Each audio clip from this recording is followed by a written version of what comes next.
to Metal Minutiae, the podcast where we talk about heavy metal in far too much detail. I'm Ray, I'm here with Phil. Hello. Also have a special guest, Stu from Silent Night. Hello. Woo! Before we get started with Stu, I'm going to tell you, so we organised this about a week ago, I've been livid. You've been livid that whole time? Absolutely livid, because about 18 months ago, I bought a new interface to record stuff at home. Yeah. And so I upgraded from a 1-channel to a 2-channel, because I thought I could get a 4, but when am I ever going to need more than 2? Yeah. Never. I couldn't imagine a scenario. I couldn't possibly imagine a scenario where you'd need more than 2. And here we are.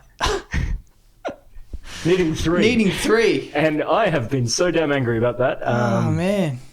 Anyway. Did you not keep the old one and can patch them both together or not? No, I didn't keep the old one. I gave it to a friend. Yeah. Charitable and no foresight. The worst. What a combination. Yeah. So anyway, now that I got that off my chest. I'm livid about a bunch of things there, but that's probably the most important thing to be livid about right now, Yeah. I think. Yeah. So hopefully this will all work out. Anyway. It'll be fun. If it doesn't, we'll just delete it. So 2025. Yeah, 2025. 2025. I just wanted to get that across. Yes. Opening a new season. You know, season 2. Is this called season 2? I don't know if. We'll decide. Do we know if this is season 2 or Can be is season do 2. podcasts go in seasons? They can.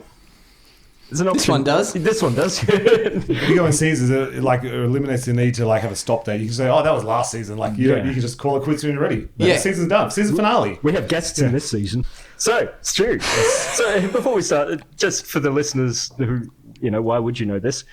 We are brothers, so in case I say anything or you say anything that suggests that we've known each other for an extended period of time, it's because we have. It's not because we're friends. No. It's not by choice. We're forced I haven't to. done extensive research. You were my roommate from 1986 until about 2000 or so. Yeah. You've actually spoiled my first question, Stu. I was going to ask, how long have you been Ray's brother? But, Sorry. Should we just edit that out? You guys are in charge here. It's your podcast. I'm just hijacking it. So you're in town because you are on the tour with Hammerfall, this will come out after that's finished, so it's all in the past. But it's not live streaming? No. Oh, okay. No. All right. So how has it been?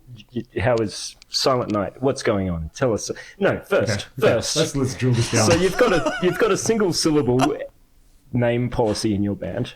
Yes. And you've also got a policy where you're the only member allowed to have a unique name. Yes. Everyone else is either called Cam or Dan. That's true. What would happen? Also, there's a beards policy. 4 members must have beards at all time.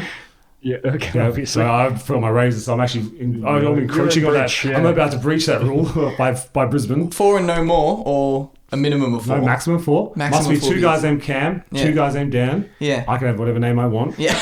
As long as it's one syllable. But in Sydney, my good mate from school, Stu, is got to catch up with me. So maybe I'll have him as a 6th member in Sydney. Okay. Yeah, because that's what I wanted to know. If someone did leave, one of the Dans say, and a good replacement came in, but they were called Stu, what would you do? Would they have to legally change their name, or are they allowed to be called Stu? No, I would quit. You would quit. It would be the end of my season. I go on a season hiatus. You would just hire someone else. I come back in season 17. Oh, you'd be a recurring character. Final episode, stunt casting. That's right. Okay. Yeah. I'll be replaced with someone similar. All right, fair enough. Let's get into the real nitty-gritty, the real minutiae here, isn't it? Well, that's all we deal with. So how's the tour been so far? How was, you've played Perth, Adelaide, Melbourne tonight at Northcote. Will be a long... Is it Northcote, is it? Northcote. Yeah. I was going to say Northcote this whole time. Yeah, it's because you're a West Australian. Do you want to know a funny story about Southern West Australia and mispronunciation? I know this is totally sidetracking. Cockburn? Yes. Yeah. You know about Cockburn. I don't feel that. Have you been to Cockburn, Phil? I have not been to Cockburn. It's pronounced Coburn, but it's spelled Cockburn. It reminds me of Sean McCarthy. Yeah, that's right. Exactly what he said. It was dead correct, wasn't it? Yeah. So Northcote. I've been doing it wrong this entire tour. Yeah. And my whole life. Okay. Northcote. And is theatre pronounced... It's actually theatre. Right. The H is silent or something. Theatre. So it's been good? Yes, sorry. Perth was great. So the guys got... I chose to help with some of their transportation in Perth. So they did get in... it was technically Monday morning at 12:30 a.m. or something. Yep. So, did that. Had the show on the Tuesday night. Went really well down in Perth. And we sold more merch than we've ever sold in our lives. Awesome. Even though we had much bigger crowds in other Yeah. places, it was like crazy. Power metal fans like merch. Awesome. That's a It's great just- reaction. It That's was very- well, fantastic. it was great. Well, Yeah. and then Adelaide, we never played Adelaide before. Yeah. So that was the last. No, before last, wasn't it? Yeah. Good crowd, good turnout in Adelaide? Look, they're both about the same. Probably, Yeah. I would say, I didn't get the numbers because it's not my business, Yeah. but I'd be guessing around 250, 300, Yeah. somewhere in that. I've never played that anywhere in Adelaide, but that room, Yeah. that big square room, it looked pretty full. What was the venue in Adelaide? Oh. The Gov? Wasn't the Gov? No, wasn't Lion Arts. Lion Arts. Oh, cool. Yeah, Yeah, so yeah. it was good. Yeah, I had a good time, and there's some people who have been nagging to see Silent Night for over a decade, Yeah. and fortunately they actually showed up. Yeah. Because there's nothing worse than someone like yeah. I nags can't you. make it that week. Yeah. I'm doing my hair. Yeah, When are you next in town? Yeah. Happens more often than you think, I'm It's sure. But 2035, yeah, maybe. but a couple of people, their dreams came true. Hammerfall and Silent Night both debuting in Adelaide on the same billing. Yeah. Cool. Have you talked to Oscar about wrestling at all? No, I've spoken to Oscar about our mutual friend Jonas. And Jonas, we were talking about this last night. So Jonas plays in Dragonland, who came out, do you know the band Dragonland? Yep. Brought them out to Australia, maybe 2018, I think it was, Yep. from memory. Did a tour with those guys, and very funny man, Jonas, the singer, and he's plays in a cover band from time to time with Oscar from Hammerfall. Ah, yes. But no, he has not. I've not talked about wrestling, but we haven't had a lot of time either. So that's maybe you can do that tonight. No, I don't talk to people. That's why you have a podcast. They just listen. Yeah. I only talk to people. I only talk to people when it's recorded. Yeah. So what have you been listening to outside of Hammerfall well, I the had last to- 2 nights? Yeah, I've been listening to a lot of Hammerfall actually in the lead up. Oh, yeah? I had to Which get- albums? Hammerfall, Legacy of Kings, I do quite like. Yeah. Those first 4 albums I do love. And I was enjoying it because when I was starting the Silent Night journey, Hammerfall was one of the 5 bands I was listening to the most, and trying to emulate that sort of stuff and want to write that sort of stuff. Yeah. So it's kind of nice to go back and listen to all that again in preparation for this tour. How good is Legacy of Kings? Very good. That album is outrageous. So good, right? Yeah. And yeah, I like the title track's chorus structure of the. Legacy of Legacy. Yeah, totally. Yeah, it's Yeah. good dovetail there. It's very Yeah. nice. I really like that song Dreamland. That was the first With song the I heard. power of the steel. Yeah. Yeah. The power of the steel. Dreamland will reveal. I like how it doesn't matter. Yep. Just sing a bit of it. It's like, no, you can just listen to it at home, but we'll just sing a bit of it. well, you know, Doesn't matter. bonus. Dreamland, that was the very first Hammerfall song I heard a ways back, and so that's quite nostalgic for me. It's great. Good song. Good song. Great album. I reckon Bloodbound was the first one I heard. Right. That was the first one I heard of theirs live. Okay. Because they played it the other night at Soundcheck. The film clip for that, where they're like in the icy landscape and it's like all mountainous and this large clear area, and then there's a fist out of the ground with, holding a hammer, Yeah. and they're playing on the head of the hammer. Oh my god. Yeah, it's I've not seen I this, don't know so about have the to- I have physics to- of it, but that's not. That's wow, man. That's awesome. I don't think it's geologically accurate. Yeah, that's the main concern. Yeah, Would Lithic write about that? That's the main What would concern. Lithic say? yeah, we'd have words. Yeah. So what else? Anything coming up that you're looking forward to? Yeah. So, and actually, it's funny because we talked about this the other day, and then there was a Facebook memory yesterday I saw, and the Facebook memory was you saying the exact thing we talked about.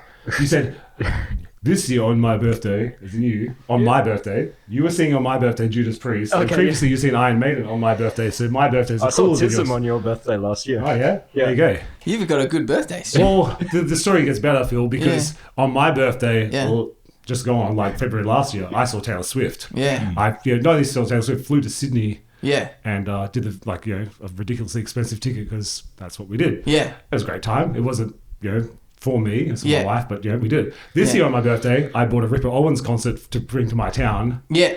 And Silent Night's concert open for them. I've got Goodness. really looking forward to Ripper Owens. Yep. He's one of my favourites. One of my favourite. I loved him from. What's your favourite band that he's been in? Iced Earth?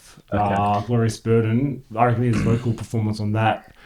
I know he's done like lots of guests on lots of albums, but I reckon that's probably the most time spent, like all the layers on that, like that trilogy that he did. At the end of that, The Gettysburg trilogy. I Gettysburg totally agree, trilogy. man. I think that's the best thing he's Yeah, done. have you listened? It's got all those little high bits like quietly in there, and then Yeah. like just all the layers. It's like, oh Yeah. man, like Schaefer obviously had the money. Yeah. on that one. Yeah. At the time. That first track of that trilogy is Oh, just definitely. absolutely out of Yeah. control. Devil to Pay. Yeah.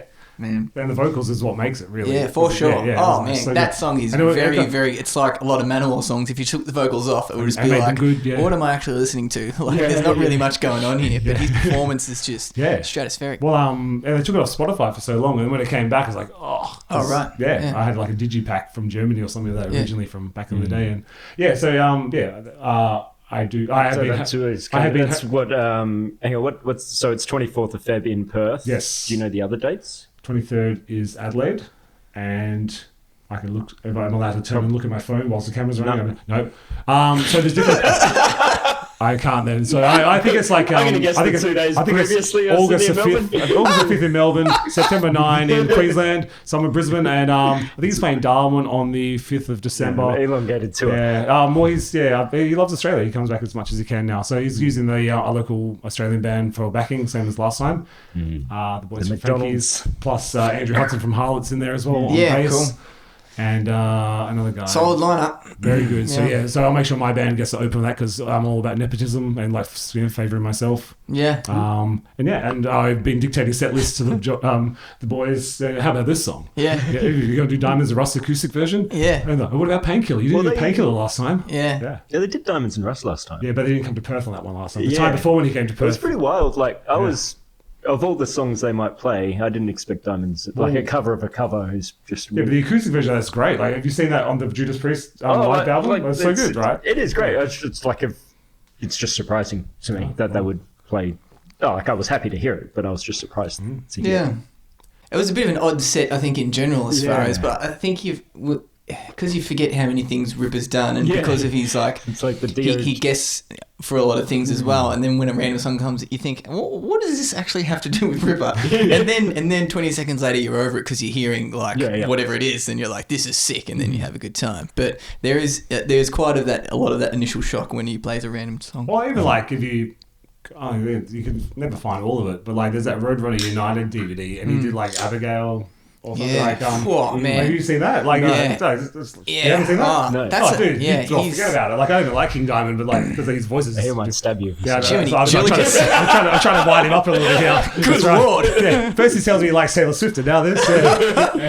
Well, Ripper makes everything better too, seemingly. So That Roadrunner concert itself is a strange kind of happening. That's a awesome. that's when they had money. Yeah, for sure. They had money and and they could get everyone together. It's like, thanks, the resources Trivium. to do Yeah. it. Yeah. And Jeff Waters from Annihilator, he plays on heaps of the like. I think he plays guitar on those King Diamond and Merciful Fate ones. And crazy lineup of artists performing those songs. Ripper does that Abigail, and he does the Merciful Fate one as well. And he totally gives it hell. Like, it sounds unreal. Yeah, cool. Yeah. And King Diamond's a hard guy to. Yes. I'm not saying whether you like him or not. You have to admit that like he's a hard person to. So it's not unique. Yeah, he's unique. Yeah. Not vocals you would expect at any point. No, the unexpected. He is the unexpected. Yeah. I don't know why you can't get that DVD anymore. For Roadrunner, who are a label that is still, solvent, by the definition, why would you just not have that in print all the time? Stu, out of the traditional kind of power metal bands that have visited Australia, in the vein of Hammerfall, who have been some of your favourites so far? Was Halloween, of course. Blind Guardian. Yeah. He's a little disadvantaged in that. Do you mean that I've seen or they just like? Because I've seen most of them. That you've seen and enjoyed a gig. Being in Perth. Gamma Yeah. Ray didn't get to Perth. Kind of, we've only been getting power metal bands since Highlights been more. We had Ed Guy come out like a long time ago. Like, what were your memories of seeing Ed Guy on that night? Was it awesome? I got a apart from drumstick because it was great. I was right at the front. One of There three was people only got a like, drumstick that well, night. Yeah. He was like, you get a drumstick and you get a drumstick. Yeah. We've got enough drumsticks for everyone. Hey, who wants to drink the rest of our ride up, guys? There's enough to go around. It's like, look, they were awesome. It was like, what's that, like 15 years ago? Yeah, probably longer. It was hard. It was disappointing for them, I think, because they gave their all, and obviously they're playing like mega festivals in Europe and shit, and then there might be like 80, 100 people. They played last, and some people left after Enspherum. Yeah. And then, because, it's different genres kind of, I guess. So some people left and sort of dwindled down a bit. But the people there were like loving it. Yeah, we're totally right into it. Yeah. But the crowd call response stuff, they would do like a big crowd normally. Yeah. They try to do that. And Toby like really worked it as best he could. Yeah. It gives it everything. Awesome. But like, you can sort of see like, we came all the way here. Dying inside a little bit. Okay, well, and then like we don't get then there wasn't any power metal bands, and then Halloween did that tour in 2015. Yeah. Tell me about that. This is with Andy, obviously at the time. Yeah, Andy just singing. So our second album had just come out like a couple of weeks prior. Yeah, and we got the support for that in Perth. Awesome. Like, because we basically just would riot if we didn't. I think there was going to be riots because nothing more dangerous than a power metal riot. Yeah, if you see me get angry, mate. There'd be rainbows and unicorns and probably one of the more polite of the I imagine. I'm not happy with this support act choice. This is dastardly. I will still attend the concert, but I will not look at the support act. I will arrive at 10. Actually, no, I really like them. I'll probably buy their shirt. Oh wait, you're bringing in. But I'm doing it begrudgingly. You're bringing in all the Eastern States band over. Well, we could do it. Oh, okay. Yeah, we do it for free. No. Anyways, were Halloween happy? Did they? Happy Halloween. Well, they were awesome, man. And they were just awesome dudes. They actually just come and hung out with us backstage before they started playing, and after they played, they weren't like, they were just happy to hang out, and drink beers, and just talk shit. And awesome. Yeah, they were really nice. Andy Darris was great. Michael Wakeworth was like absolutely just would not stop talking. Yeah, right. He was telling us all sorts of stories. Like, it was great. Like with me and Cam were like. He was telling us, like, because he was asking about guitars. We were both had Jacksons at the time, and he was telling about this custom Jackson he had in the 80s, and like one of the other guys ran over it with his car and broke the neck, and like he was like reminiscing about that, and when our second, so we had an EP come out in 2014 called Power Metal Supreme, and we.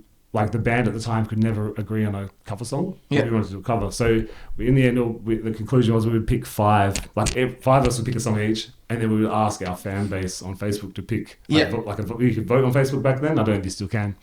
And I picked Keeper of the Seven Keys as the cover song. Just a 30-minute song. Like a piece of piss, mate. We'll just knock that over. And everyone got really excited because, like, no one ever covered that as far as you're aware. Yeah. And then there's some Halloween fanatical groups out there who then got wind of it on Facebook and shared it crazily, and then they just ran over. And we had to record it. But we hand numbered these EPs like 1 to 100. There's like just a card sleeve on, and I kept number 100. So number 1, sorry. And I gave it to Wakath. Yeah, cool. Yeah, and he was like, he had a little bum bag there. He's like, I told him the story, and I said, I think you should have number 1. Yeah. In retrospect, it was probably a bad idea because production was terrible.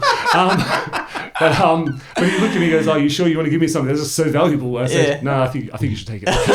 He's like, "You sure? You sure? No, I think you should keep it." I think the guy who wrote the song should have this copy of this. Hey, if you ever get hard times, the Keeper of the Seven Keys has stopped collecting the royalties that and you need something else to fall back on.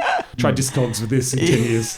Hey, speaking of people on Discogs, I'm paying up to $200 for that EP at the moment. That's not even number 1. There you go. Think of that. So they were awesome guys. Other bands. Well, recently we had Blind Guardian came last Feb. Yeah. So that was a show that had to be a Perth promoter bought to bring the band over on the Tact International tour. I did the same with Unleash the Archers last year as well. So there's a bit of a movement happening over there where people actually coming out for the shows. Blind Guardian had like almost 500 people there. I think it was huge on a Monday. So we always get the weeknights as well, like the start of the end of the tour. Yeah. So we get it's just Perth. Oh, no one came, but also What about bands that traditional or power metal bands that haven't been to Australia? And I don't just mean Perth, but haven't been to Australia that you would like to see here. Like, does anyone come to mind? Look, I've ticked most of them off now. I think like Hammerfall is a big one. Feels like we're on a pretty good run. Like there's a few that I'm not huge on. Like I'm not like a huge Sonata Arctica guy or like Stradivarius. I know, but not Perth. Yeah. No, he did specify Australia. Oh, was it Perth? Okay, now it's Australian centric. Okay. Yeah. Okay. One in this other part of the world called Perth. Where I was born. So you may as well be a different country. Yeah. So I think most of it's probably ticked off. I'm content with them all anyway. Like I'm probably not. I don't know. You sort of get a bit small when you're playing bands, and you sort of get to go do the things that other people don't. And you sort of. Yeah, but I was like sort of saying to Ray yesterday, like, because we've seen, Hammerfall 2 nights in a row so far. We got 3 more. But I haven't seen the whole set yet. And it was like, first night I had to go do other things. Second night I had to go do other things. Yeah. So I've seen pieces of it. But like at the same time as when you've just come off stage and there's only 300 plus people there, you can't get to the front and be there for the whole thing. Yeah, so it's a different vibe again. So obviously I get to experience what other people don't. Can you just maybe walk onto the stage and just stand, stage dive. just stage dive, just run through a stage dive, and just where you land, plant there. I got a lammy under here. I can just access all areas. Access all and areas. I'm choosing to access this spot here. See that spot there? That square meter right there at the front center. That's unfortunately mine. Yeah. I'll put an X there tonight, like red tape before we're doing the sound check. Like just write stew on the floor. Just move the floor tom out of the way. And... just plant. Yeah. So now that we have guests on this show, we had a guest on a bonus episode previously, but let's not worry about that. The format is that we get the guest to bring 3 to 5 specified bands to you because it would be easier, but other guests in the future may do albums or something like that. 3 to 5 whatevers that are important to them in heavy metal, I guess, for us to discuss. I sent 3 to Phil earlier that I thought that you were going to guess. Like last week, I sent them through, so we'll check the score back later. See how. I don't tell me now because I could just change them. No. Oh yeah. Actually, it was Gwar. All right, so who we got first? So just to be clear, like you were very specific with this. You said pick 3 to 5 bands or albums. Talk about. Yeah, but I just said it. The message is like, okay. Well, obviously we're going to talk about them. Are we going to bring them here with us, or like you inviting them over? Like this is a party? Jeez, it's so hard to believe that you guys are brothers.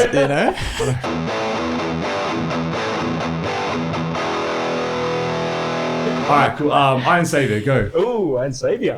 So we've definitely talked about Iron Savior before on the podcast. That's what I thought. Just diversify. What's the album I have? Is you like Battering Ram? Battering Ram. It could be the only one I have. Or maybe I've got 2 of their albums, but yeah. And you're a big Iron Savior fan. I'm not a huge Iron Savior fan, but I like that. I've mostly listened to the first 1 or 2 because being a huge Kai Hansen fan, I generally just if he's got a hand in something, I'll check it out. So I listened to the first 2. I'm not massively on board, but I really, it's really well done. But it's not something I revisit.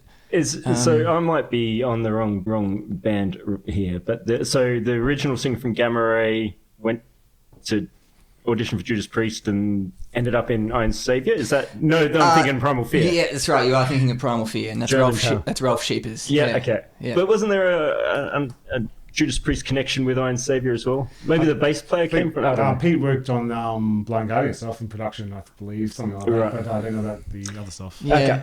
Anyway, yes, Ripper got the job over Sheepers in Priest. Yeah, and. Yes, but Judas Priest. So basically, he's got another band that sounds like Judas Priest called Primal Fear. Yeah. Who's the main man from Iron Savior? It's Pete Sleek. Pete Sleek. Silk. Something. Yeah. Cool. Yeah. He works pretty hard. They've got heaps of albums. Iron Savior. He's just does a lot at home, I believe. Like there's a lot of production for other bands and stuff like that. So but he went and re-recorded a bunch of songs. I think when labels changed, so some stuff disappeared from Spotify for years just due to label stuff. So he just went and re-recorded a bunch, and they sound like way better anyway. Okay. He did a whole There's an album, Megatropolis. I've got that one. Which he sort of redid first as like the first thing, and it like sounds way tougher. The vocals are like way better, and everything's like tweaked a few things, and then after that he did like 2 compilations of basically like a greatest hits sort of. It's kind of like that. They're like, I want to redo all these songs. Like it wasn't like full album. It was just like 2 full albums of just random choices. Is Iron Savior like an all-timer, like as far as like one of your favorite bands, or is it just something that I just love them? Yeah, I think they're great. Yeah, like that's sort of like a lot of stuff that would be similar to Silent Night, I guess. Yeah. It's like the heavier power metal stuff. Yeah, and a bit sci-fi in their lyrics rather than fantasy throughout. Like a lot of power metal bands tend to focus fantasy, but they're maybe I'm linking them with Falconer in my head as well. I shouldn't be because but the Falconer go a bit sci-fi as well, don't they? I wouldn't think so. They're folky. I don't. Yeah, they're folky. Yeah. I think I just had them at the same time. I got them at the same time. Must be what it is. Yeah. Iron Savior, like you say, Stu, like just tough as hell. Like it's just really, really heavy, but not like down-tuned lame heavy, just like tough as hell. Yeah. And like a lot of the stuff that's similar, they don't have a lot of progression in there. Like They have a sound and they... Yeah. Of course, Kai Hansen was in a couple, like, Watcher in the Sky became a Gamma Ray song afterwards. Yeah. So, like, they play that live sometimes in Gamma Ray. And, Yeah. they re-recorded that one in one of those new releases, actually. It's, if you like those Gamma Ray sort of stuff, also like Storm Warrior, another one that Kai Hansen was in the beginning as well. They're another awesome, just like speed heavy metal band. Yeah. It's just the German side of things is my preference for most. Yeah, cool. Is the next band going to be a German one? Well, I don't know. What's on your list? No. Ray's got the list. I thought you had the list. I saw Iron Maiden written down, so crossed out Maiden. Crossed out Maiden over Savior. That's an unrelated note. Yeah. That's what's your favorite Iron Savior album? I remember Batting Ram, you actually gave me that one. I think you actually started me on the Iron Savior, actually. I think you gave me a MP3 of that back in the day or something, and it was like, and then I went to JB Hi-Fi. Yeah, because I was in Perth and I brought a bunch of CDs and like you ripped them all to your computer. To my iTunes, This is like 2003 or 4 or something. I love it. I ripped Battering Ram, I remember that, and then I got like Megatropolis like in the JB Hi-Fi discount bin for like $4 or something. Like, fuck yeah, I'll buy that. Whatever. And then just the landing was, I think when the landing came out it was at 2011 maybe, and sometimes like the new one comes and that starts the starts the cycle of going through backwards or forwards or whatever. And there's some really awesome songs on that, and that's a Heavy Metal Never Dies is on that. Silent I have a shirt actually on the tour merch desk tonight with Heavy Metal Never Dies on the back. It's an old shirt of ours now, but of course I stole that from that song. And so only a few people have realised this so far on Facebook, like, oh, Iron Savior. Also, as of 2025, the statement remains true as far as we know. So that's good. Yeah. So it's good. On Storm Warrior, real quick. I can be the second band if you want to be. It's on your list. It's not. Okay. But we can deal with that if it comes. But I think it's the first album. It's got a song called "The Axe Wielder," and it starts with this really like tough, like. The swiping of the blade. Yeah. But it's like what you'd have in a movie when the sword comes out of the scabbard real quick. Yeah. But it's called the Axe Wielder. Yeah. Hang on. Maybe it's like an axe head on the end of the sword or something. Yeah, but it could be the sound of the axe. Yeah, or like just swiping against your chainmail as you're lifting up the axe. All right, could you? A bit of a stretch. It's a stretch. All right. Anyway. Atlantic Critics. I see that album behind you there. Oh. Yeah. I wouldn't have. I didn't think... I was going to give you the generic like Metallica, Megadeth, and Pantera, but you threatened me. Oh, wasn't Yeah. See, Phil knows. I see that expensive vinyl you just showed me with the world's best. Atlantic Codex. What was the one before that? The one. I don't remember. It's really good. I don't think I've heard that one. I really like that good. one. Yeah, it's good. By that one, I mean the White Codex, for those of you listening at home and not watching. Yeah. The White Goddess, what did I say? Codex. Oh, Codex. Yeah, Thank you. Codex, the White Goddess. The White Goddess, that's the one I'm pointing at. But the one before that is... Oh, Empire. Yeah. Something with Empire in the title.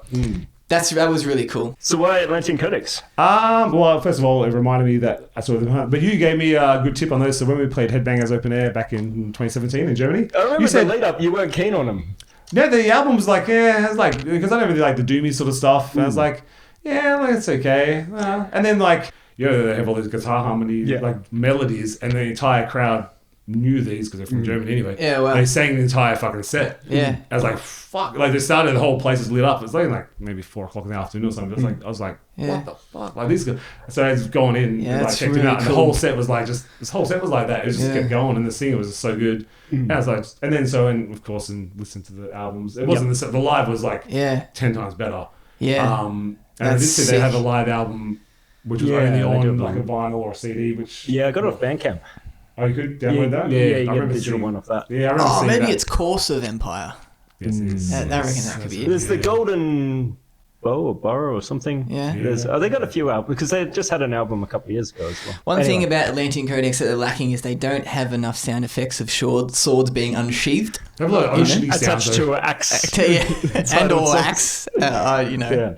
You know the best sword being unsheathed sound of all time, I reckon. I can name a couple. Virgin Steel, first song of the House of Atreus, Kingdom of the Fearless. Yeah, it's like about 6 minutes into the song. It's like massive build up, solo, and then over the top keyboards. Yeah, and then there's a tough stop. Yeah.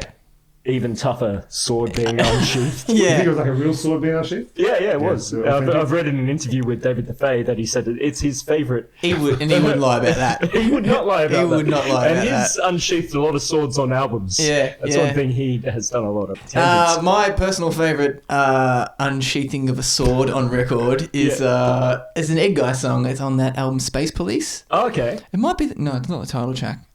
It's a song that's early on in that album, and you hear the sword being That's unsheathed. not in Space Police, no. It Defenders, the song after it, Defenders of the Crown. It goes.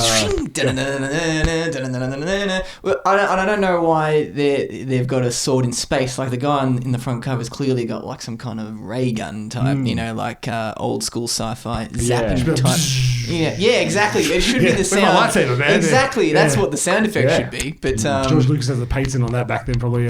yeah. So I didn't actually bring my own favourite. You didn't tell me to prep my favourite sword sound. Sorry. I didn't think it was going to come up. I just said three bands, not three favourite sword sounds. But okay. Shit. So, Atlantean Curtain, have you got a favourite of their albums? Well, I like that one there. I don't do a lot of songs. I do more like just listening. I love that one. I couldn't really name a lot. Okay. I couldn't remember which one is which, but I do like that one. Yeah. That's a good one. And how about Dragonland? I like those guys. Dragonland. Do you think Dragonland and Dragonslayer are friends or they're enemies because of their name? I think enemies. Well, I know the guys from Dragonland, and they're like so angry and like nasty men, like they're violent. Yeah. So I reckon they hate them. Yeah. So there you But go. I can find out for you. I can ask them if you like. Yeah, cool. Yeah, please do. Get back to us. I can just make a call And, now. It's And if you're out there listening to this and you know anything about Dragonland, please call us up on 555 Dragonland. Dragonland Anonymous. What's your favourite Gamma Ray album? Yeah. Oh, we listened to Power Plant before. That's a great one. Yeah. Yeah, but Ray likes Majestic, but he's, that's like, I like Power Plant. Yeah, I think Power Plant's pretty great. Yeah. Yeah. I mean, you can like more than one. I like Power Plant as well. Yeah. But who's your No, favourite, Ray. You better have cannot one. like He more said than favourite. one, all right? Favourite means one. Oh, yeah, but then you said I like Power Plant. You didn't say Power Plant's my favourite. Yeah. Fine, you told me. Fine. Ray likes Majestic, and there was a bit of contempt in that remark. Well, you know what? Like, Because I don't have any CDs. Yeah. And I haven't been able to listen to Majestic for a long time because it's on Spotify. Oh, And interesting. Power Plant only recently got added back on like a couple of years ago. So I've got a long time without listening to that too. Man, It's frustrating. does that fact, like, it doesn't obviously push you to want to listen to CDs more, or like you're happy to live without an album if Spotify Well, if I really dictates must, it? I'll put it on YouTube. Yeah. Like, I must. That's but, like, not a way to listen to music. Though. Yeah. That's stuff. better than I'm not listening at all. Yeah. Is any of your music on YouTube?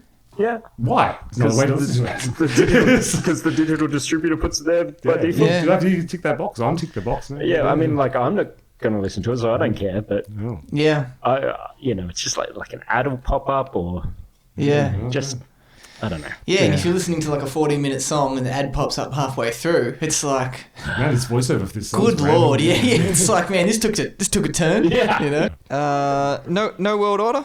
Somewhere out in space. Yeah, that's a great period. Like, there's good like 3 or 4 in a row there, wasn't there? Yeah, I mean, Yeah, they're all really good. There's heaps like Land 3, not 3. Yeah, I think Land 3 Part 2, which has yeah. nothing to do with, I don't know how that ties in with, they reference it in the first song, but that's about it. Kai Hansen's a veteran of the Part 1, Part 2. Yeah, Without he's a a stranger. Yeah, absolutely. He didn't probably sell as well as Keeper of the Seven Keys Part 1 and 2, but I'm sure it was, Yeah. But he didn't put Part 1 on Land of the Free though, did he? No.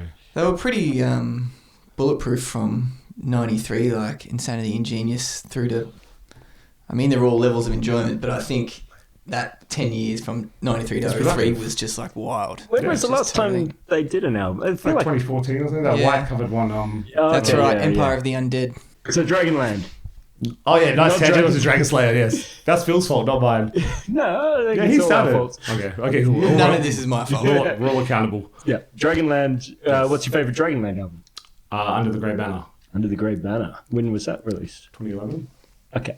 They're like a 1 decade per album, one Well, album per decade kind of Well, they guys. put out a new album Just recently, right? A couple of years ago? It was either 23 or 24. And then I heard I think it hot was rumour. 23, and they were recording in 24. Where are Dragonland from? Are Sweden. They're Swedish as well. Yeah. How did you first come across them? There was a band in Melbourne which we played our first. When Sol and I first came to Melbourne, we played a show, and it was their debut show, I think, as well. Band of Winterstorm. Oh, yeah. And they had an album out which had Jonas, the vocalist of Dragonland, singing on something. Might have been their first He did a guest spot like one song. Yeah, they had like a bunch of like characters and like a concept sort of thing. And and he was one of them. I was like, oh, that sounded cool. I think I listened to the album. First time I listened to, and this is going back to, I was in high school still, and I wish I could remember the name of the song, but there was a Dragonland song that it was in the time when you could, I'd download music from whatever platform I was using, but it takes like 3 to 4 days to download a song. Yeah. So you'd end up with like, it's a way like sort of sampling music. And I got a Dragonland song. I was just finding out that power metal existed when I was, 15 or something. And maybe they've got a song called Dragonland. Surely. Yeah, let's just say yes. Yeah. It was from the album Dragonland by Dragonland. Yeah. The song's called Dragonland. Yeah, I think definitely. And I completely sort of forgot about him for like a decade or probably almost 2 decades. And then you brought him out. And then I was watching when they played the song. I think it was like their encore or something. Just that weird thing with music where you had not heard a song for decades and you just like remember every line. Yeah. It was just like. Yeah, it all came back to me immediately. Man, something happened to me like that a few weeks ago. I was listening to a song and I just knew every single word and detail of it. And nowadays, if I have to learn something like for a band, if I have to learn words, it is so hard. It is so difficult to retain words. Yeah, exactly. Memory full. Like I've maxed out and it's so hard to learn new words. But I put on this thing that I probably haven't heard in 15 years and I was like... bang on every single syllable, the timing and the words. Like, oh man, why do I have this useless information? Maybe because you didn't have that many albums then, and you just listened to that one 1,000 times. Maybe. And you're like, I have to learn this thing. I'll listen to it twice and assume that I'll know it. I've done the hard yards, haven't I? Rehearsing in half an hour. I've listened to it twice. Should be sweet. Do it on the drive to rehearsal. That's when you start listening to it. No problemo. Yeah. Definitely just get your full attention. Just add some whoas if you get stuck. Yeah. Whoa. So what was on the list? On the list, I had Iron Maiden, Megadeth, and Gamma Ray. Oh, there you go. So you failed. I did fail, none out of 3, which is disappointing. Yeah, I think Phil ruined it by saying Gamma Ray because it gave away. Now, when you said Iron Savior, I was like, I should have paused there. I knew it. I'm going to take half marks. Yeah, that's right. Yeah, sorry. No, I figured you guys, those sort of bands, you've probably, Iron Maiden's such a large. Yeah. I feel like Iron Maiden comes up every week regardless, and which is fine. Atlantic Codex. So they're a band that I really like because it's I guess a bit like Candlemass in a way, but like that sort of doom power metal crossover. Like Doom crosses over. Like Doom's pretty diverse for what it is for something that's you could argue is specific, but it's actually Death Doom, sort of funeral doom or stoner doom, whatever. Yeah. But then there's that weird doom sludge. Yeah. And there's this, it's almost like anything except thrash metal you can kind of put with doom. Yep. But that doom power metal sort of, you know what I mean, with Atlantic Codex, and I guess it's a bit like the Heaven and Hell Sabbath period, but then with Judas Priesty, Iron Maiden, guitar harmony parts, that coming together in Atlantic Codex, I think it's pretty cool. Pretty nifty. Long songs, which I find it really good music to work to, actually, because they're just sort of, you got 6 or 7 songs on that White Goddess album, and it just like flows nicely, and it just some songs join together nicely. It tells the story. That album it runs really smoothly together, which is nice. Some criticism for those guys: they're not a very energetic stage band. Like the singers, I suppose because of Jimmy, I guess. Yeah, but like slow music. I want to hear them running around with that slow some trampolines and fans on stage. But no, the singer holds it down. As in like he's like, and the crowd's what makes it great. But like it's just. Otherwise, it's just a bunch of dudes who just stand there like... But the crowd made it awesome. The way you described it sounded amazing with the crowd singing along to all the harmonies and they've doing the heavy lifting. They have like 2,500 tickets sold to that show, maybe, that festival, and so you imagine it was quite good. It was really really powerful sort of sounding. That's wicked. Really made it awesome. How many guitar players do they have live on stage? Just the 2? I think it was 2, man. Like it was a long time ago. But they strike me as a standard deliver band more than a run around band. Just because I would like to know when the time came when everyone realised, like the crowd came to the decision that this is what we're going to do. Like at some point, obviously in their career, on day one, they're not going to know those songs, are they? So like, they obviously have got, they've reached so many people over the years. They're like, and it sort of catches on as they go, I suppose. But like, they're like literally first note, everyone's like, whoa, straight into it. Yeah, it's crazy. Yeah, that's sick. Good vocal phrasings as well in that band. Yeah, I guess because they got so much time, they got time to can't run through the words too quickly. Yeah, it's not rapid fire vocal attack. It's has to be soaring and measured by the nature of the music and the atmosphere. So yeah, like two. So they definitely contrast with the other two you picked, where like Dragonland and Iron Savior very sort of upfront, hard hitting power metal. Yeah. Oh well, yeah. Dragonland's got the tidbit of being quite symphonic, which I don't usually go for symphonic power metal bands, but these guys are fucking. Not a Rhapsody fan? Look, I don't not like them, but I couldn't really name a lot. We played with Rhapsody back in here. Was it Max Watts here? Back in 2019, I think it was. Yeah. It's really Leone. Luca and Fabio. Fabio is there. Oh, he was singing. Right. Yeah, he was singing. Really He was fantastic. Yeah. It's like obviously awesome. Yeah. But I know it's keyboard heavy sort of stuff. And Rhapsody of Fire, is that more? I don't know enough about the guys. I'm really confused about the Divergence. So I didn't know which ones. No, I know. We just said yes because they changed to Rhapsody of Fire because of like there was a Rhapsody music platform. Yes. Okay. And then I think later on they had the split. Okay, so that's even more confusing, right? Yeah. So it was the original Rhapsody, became Rhapsody of Fire, and then it's really Divergence. The Rhapsody. Yeah. And Luca Turilli's Rhapsody, and I think the other guy was maybe the Staropoli guy, Alex. He does the Rhapsody of Fire one of the. Does he? He might do the other. So which one's meant to tour here? Rhapsody of Fire got cancelled. Anyway, thanks for listening, everyone. Thanks for joining us, Stu. Sorry for ruining it, hijacking it. That's all right. It's what I expected Thanks you for to having do. me. Thanks, Stu. Come back anytime. We've got some stickers that you'll hopefully start to see scattered around. Well, I'm going to be in Sydney and Perth in the next coming weeks, so they'll be scattered around places there as well, but Melbourne too. But yeah, like, subscribe and all that, whatever you do with things online, and catch you next time. Cheers. Cheers.